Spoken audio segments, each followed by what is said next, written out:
Tous les êtres humains naissent libres et égaux en dignité et en droit. C'est la première phrase de la Déclaration universelle des droits de l'homme. Oui, nous avons toutes et tous des droits, comme le droit à l'alimentation, au logement, à la santé, mais aussi à la liberté de penser et de s'exprimer, et bien d'autres encore. Parmi tous ces droits, il y a aussi ceux que l'on appelle les droits culturels. Droits culturels? Mais ça veut dire quoi? La culture, vous le savez, ce sont les arts, mais aussi les connaissances et les sciences, les langues, l'information et l'éducation, les opinions, qu'elles soient religieuses ou non, les coutumes et les modes de vie au quotidien. Exercer ces droits culturels permet à chaque personne de voir et imaginer le monde et de mieux agir sur lui. De connaître, comprendre et respecter l'autre et de se savoir respecter. De participer pleinement à la vie en société, mais aussi de pouvoir inventer des alternatives pour la rendre plus démocratique, plus juste. Chacun et chacune a le droit en toute liberté de choisir et de partager ses appartenances, ses affinités et ses pratiques culturelles dans le respect des autres. De connaître et comprendre des traditions, des œuvres, des patrimoines, des savoirs, de porter un regard critique sur ceux-ci. De se former et de transmettre des connaissances, de les faire évoluer, de créer et d'être créatif, d'accéder et de participer à la vie culturelle dans toutes ses formes, et d'être associé aux décisions. En Belgique, ce sont, entre autres, les centres culturels subventionnés par la Fédération Wallonie-Bruxelles qui travaillent pour contribuer à un meilleur exercice des droits culturels de toutes et tous. Ils développent une multitude d'activités près de chez vous, avec des artistes, des citoyens, des pouvoirs publics, des associations et des collectifs. Ils parlent du monde dans toute sa beauté, sa complexité et sa diversité, sans craindre des sujets qui touchent et qui peuvent fâcher. Les centres culturels sont des lieux de rencontre, de découverte, de réflexion, d'expérimentation, d'émancipation et de participation. Faire vivre les droits culturels, c'est approfondir et renouveler nos façons de vivre ensemble. C'est reconnaître, respecter et renforcer la dignité de chaque personne. Cela nous concerne toutes et tous et ne pourra se faire qu'avec vous.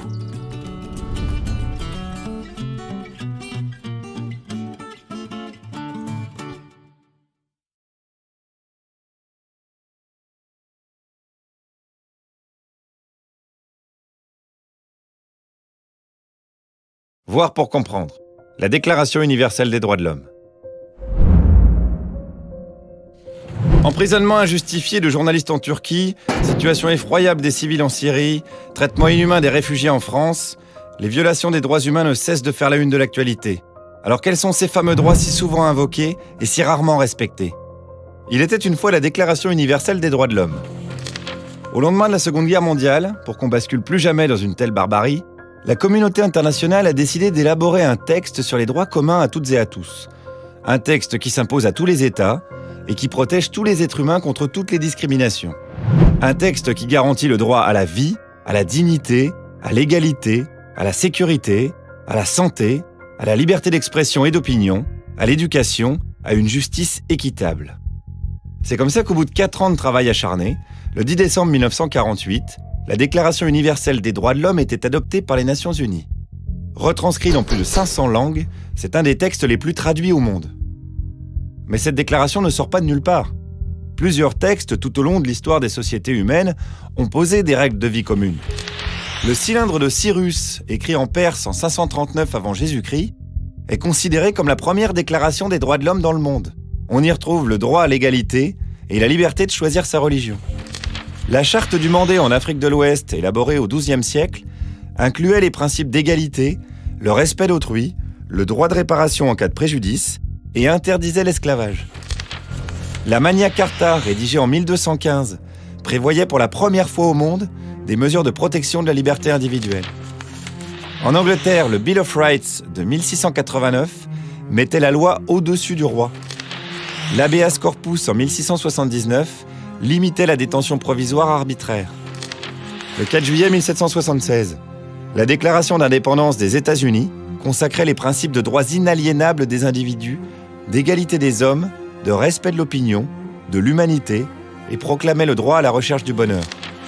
En 1789, en France, c'est la Déclaration des droits de l'homme et du citoyen qui définissait à nouveau les droits de l'homme comme inaliénables fondamentaux et naturels. Ils étaient accordés aux hommes du simple fait de leur existence. D'ailleurs, on parle de droits de l'homme ou de droits humains ?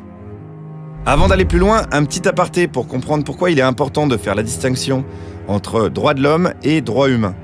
Les révolutionnaires français, dans leur déclaration, ont refusé d'accorder aux femmes les droits qu'ils accordaient aux hommes.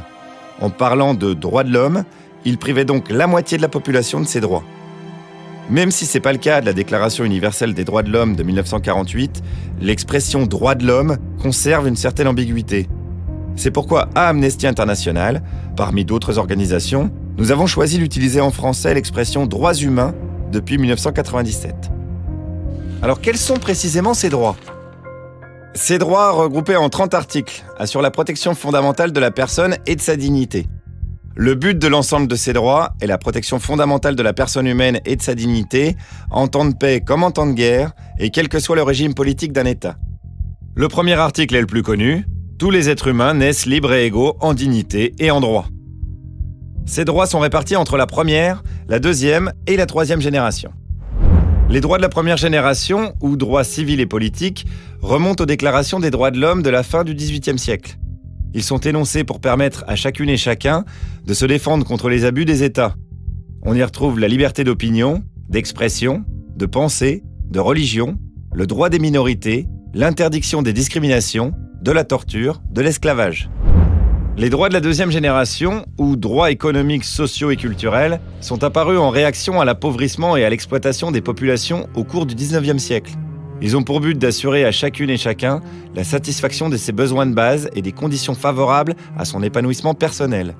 C'est le droit au travail, à la sécurité sociale, à la santé, à la formation, la protection de la famille, des enfants, qui engagent l'intervention de l'État. Les droits de la troisième génération, droits collectifs ou solidaires, émergent dans les années 70. Ce sont les droits au développement, à la paix, à un environnement propre et sain, et le droit des peuples à disposer d'eux-mêmes. Quels sont donc les grands principes qui régissent ces droits ? Nous avons tous une vision personnelle des droits humains. Elle est issue de notre histoire, de notre culture, de nos valeurs. C'est pourquoi, pour que nous puissions jouir de nos droits fondamentaux, quel que soit l'endroit où nous vivons, d'où nous venons et qui que nous soyons, les droits humains sont universels, indivisibles et inaliénables.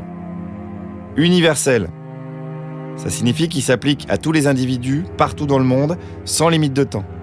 Chacun peut faire valoir tous ses droits et toutes ses libertés proclamées, sans distinction aucune, notamment de race, de couleur, de sexe, de langue, de religion, d'opinion politique ou de toute autre opinion, d'origine nationale ou sociale, de fortune, de naissance ou de toute autre situation. Interdépendants, indivisibles et intimement liés. Ça signifie que tous les droits humains ont la même importance. Personne ne peut décider que certains droits sont plus importants que d'autres. Et l'atteinte à un droit a des répercussions négatives sur les autres droits. Prenons un exemple.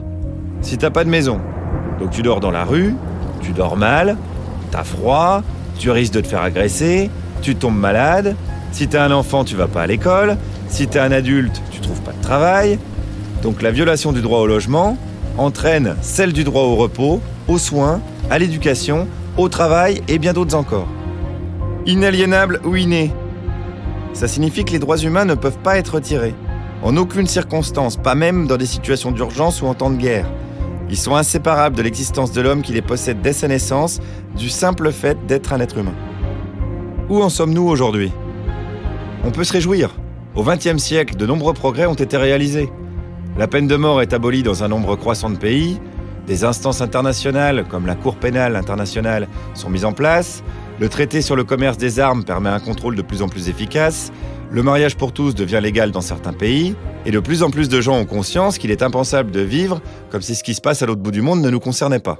Bon, on se réjouit pas trop longtemps non plus, parce que malheureusement, dans de nombreuses parties du monde également, des personnes sont emprisonnées ou tuées pour leur opinion, la torture est encore pratiquée, des millions de gens subissent des discriminations en raison de leur couleur de peau, de leur religion, de leur sexe, des milliers de personnes fuient quotidiennement des pays en guerre, sans trouver l'asile et la protection qui leur est due dans d'autres pays. Il faut bien comprendre que la Déclaration universelle des droits de l'homme est un idéal, un fabuleux idéal à atteindre par les nations et les peuples qui s'y engagent moralement. C'est pas un texte de loi, c'est un texte non contraignant qui n'est pas valable devant un tribunal. Alors qu'est-ce qu'on peut faire pour que cet idéal devienne une réalité ? Faire triompher l'idéal des droits universels, C'est une affaire de conscience collective et de responsabilité de chacune et de chacun d'entre nous pour le bien de tous. C'est un fait, la déclaration est contestée et attaquée tous les jours. Elle n'est pas respectée dans sa globalité, alors que chaque violation nous fait courir le risque de plonger dans la barbarie. Alors oui, n'ayons pas peur de refuser toutes les dérives, sans exception. Si on subit une discrimination parce qu'on est différent, c'est inadmissible. Si quelqu'un est arrêté sans raison, c'est inadmissible. Si quelqu'un est battu dans un commissariat, c'est inadmissible. Si un enfant ne peut pas aller à l'école parce qu'il est rome, c'est inadmissible. Au niveau national, le rôle des États est bien entendu primordial. Ils doivent veiller à ce que toutes les personnes qui dépendent de leur juridiction bénéficient effectivement des droits garantis par le texte. Pour participer activement à l'application de cet idéal, beaucoup ont traduit ce texte international dans leur loi nationale. Cependant, il faut rester attentif car certains gouvernements, au nom de leur culture, ont adopté des lois nationales en contradiction avec des principes relevant de droits fondamentaux. Par exemple, les lois qui condamnent l'homosexualité. Parfois même, la déclaration sert d'excuse à des décisions qui la contredisent.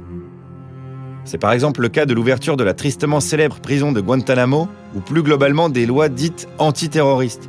Pour faire front à la menace terroriste, de nombreux États n'hésitent pas à limiter des libertés fondamentales. Au niveau international, il est essentiel de traduire en justice les auteurs de violations des droits humains.